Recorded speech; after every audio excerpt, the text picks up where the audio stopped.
প্রিয় শ্রোতা বন্ধু লিসেনার্স, আমার প্রাণপ্রিয় ভালোবাসার অডিয়েন্স, যাকে আসলে শীত পড়তে শুরু করেছে এবং খুব বিচিত্র একটা বিষয়, রাজ্যে রাত 12টার পরে টেম্পারেচার দেখবেন যে খুব কমতেছে। আমি লাস্ট টেম্পারেচার দেখলাম 18 ডিগ্রি সেন্টিগ্রেড। সেটা হয়তো এবছর 12 বা 10এও নামতে পারে, যতটা প্রেডিকশন আছে আর কি আপনার ওয়েদার ফোরকাস্টিংয়ে। তো আজকে আপনাদের সাথে আমি খুব গুরুত্বপূর্ণ একটি বিষয় নিয়ে কথা বলতে চাচ্ছি। আসলে জ্ঞান যেখানে সীমাবদ্ধ, মুক্তি সেখানে অসম্ভব। আমার কথা না, এটা কার কথা সব কিছু আসলে আজকাল মনে থাকে না, ডিমনেশিয়া হচ্ছে কিনা কে জানে। যাই হোক, কোনো মনীষীর কথা আর কি, বাণী চিরন্তন। তো যতটুকু জ্ঞান আহরণ করেছি দেশে বিদেশে বা বিভিন্ন কাজের মাধ্যমে, জ্ঞান এমন কোনো বিষয় না আসলে যে এটা জ্ঞান যত আপনি জ্ঞান এবং দান এই দুইটা জিনিস যত মানুষের মাঝে ছড়িয়ে দিবেন তত এটা বাড়ে।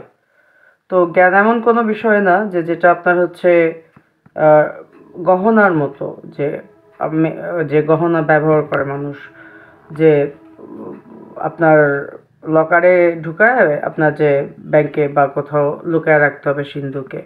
আবার এটা কোনো বাড়ির দলিলের সম্পত্তিও না যে যেটা অনেক মানে আলমারির ভিতরে তালা দিয়ে রাখতে হবে।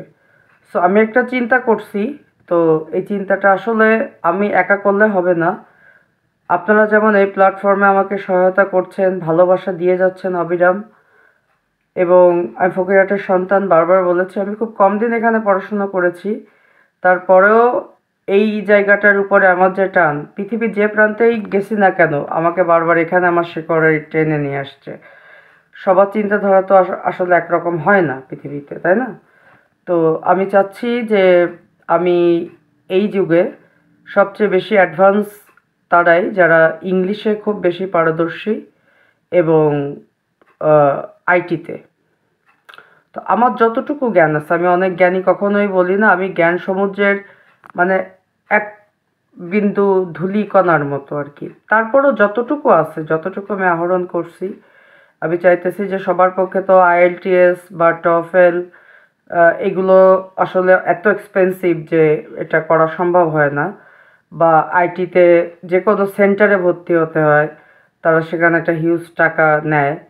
তো আমি not for free of cost, but যতটুকু যার সামর্থ্য সেইভাবে যদি একটু হেল্প মানে তারা যদি মান্থলি এটা করে, তাহলে আমি আগ্রহী। এবং আমার সাথে যদি এখানে জানি অনেক শিক্ষিত ভাই ব্রাদার আছে যে যারা আসলে, আমার মনে হয় যে বাংলাদেশের সবচেয়ে বড় ক্রাইসিস হচ্ছে বেকারত্ব।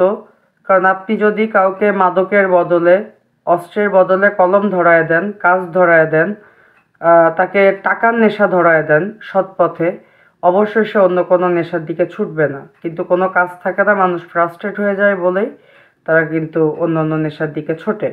সো আমি আগ্রহী, আমি আমার মতামত প্রকাশ করলাম, আমি সবসময় স্পষ্ট কথা বলি। তো আপনারা যদি কেউ এই বিষয়ে আহ, আমার সাথে কাঁধে কাঁধ মিলিয়ে আমরা একসাথে সবাই আর কি কাজ করতে ইচ্ছুক থাকেন, তাহলে আমি আহ, উপ ঊর্ধ্বতন কর্তৃপক্ষের সাথে কথা বলে আমি একটা সুইটেবল প্লেস অবশ্যই দরকার আছে আমাদের। তো আমি চেষ্টা করব যে এটা কন্টিনিউ করার ফকিরহাটে, যাতে করে ফকিরহাটের মানুষের, আমি স্মার্ট ফকিরহাটের গবেষক ছিলাম, একমাত্র গবেষক।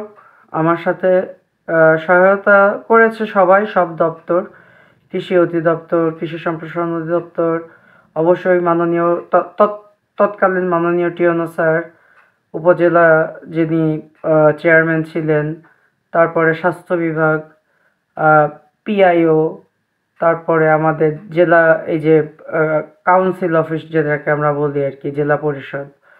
তো আমি ইনশাল্লাহ আমার মধ্যে কনফিডেন্টটা আছে যে আমি পারবো।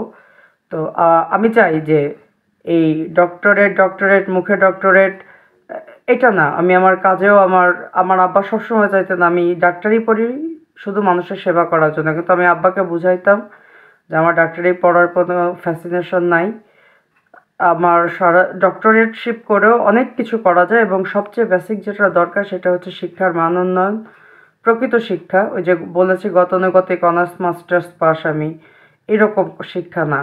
তো আমি আগ্রহী, আপনারা যদি সত্যিই আপনাদের সাহায্যের হাত বাড়িয়ে দেন এই কাজে আমাকে, you can knock me through to, আমাকে মেসেঞ্জারে নক করতে পারেন, সরাসরি নক করারও দরকার নাই, কলও দিতে পারেন। তবে আমি আপনাদেরকে অনুরোধ করব যে আপনারা আমাকে সেকেন্ড হাফে কল দিবেন, মানে 2টার পরে দুপুর, আমি অ্যাভেলেবেল তখন থেকে। আর কিছু বলার নাই, যদি আমি আপনাদের রেসপন্স পাই, আমি তো বললাম যে আমি আমার যতটুকু ছোট্ট ক্ষমতা আমি সর্বাত্মক চেষ্টা করব। এবং পরবর্তীতে যারা আইএলটিএস বা ইশারা, আমি ব্রিটিশ কাউন্সিলে যেহেতু দীর্ঘদিন কাজ করেছি ইনস্ট্রাক্টর হিসেবে, সো আমি আমার বড় ভাইদেরকে যদি এই ভালো কাজে ডাকি, আমি আশা করি যে তারাও ফেলবে না। তো বাকিটা আপনাদের উপরে। আমার অবিরাম ভালোবাসা। এটা হচ্ছে, বললাম তো যে আপনারা ভালোবাসেন না বাসেন সেটা আপনাদের একান্ত ব্যাপার, কিন্তু আমি অভিনয় ছলনা এগুলো করতে পারি না, যা করি মন থেকেই করি। সো আমি আপনাদেরকে ভালোবেসে ফেলছি, আগেও ভালোবাসতাম, এখন আরও বেশি ভালোবাসি, কারণ এখন আপনারাই আমার আপনজন। ধন্যবাদ সবাইকে।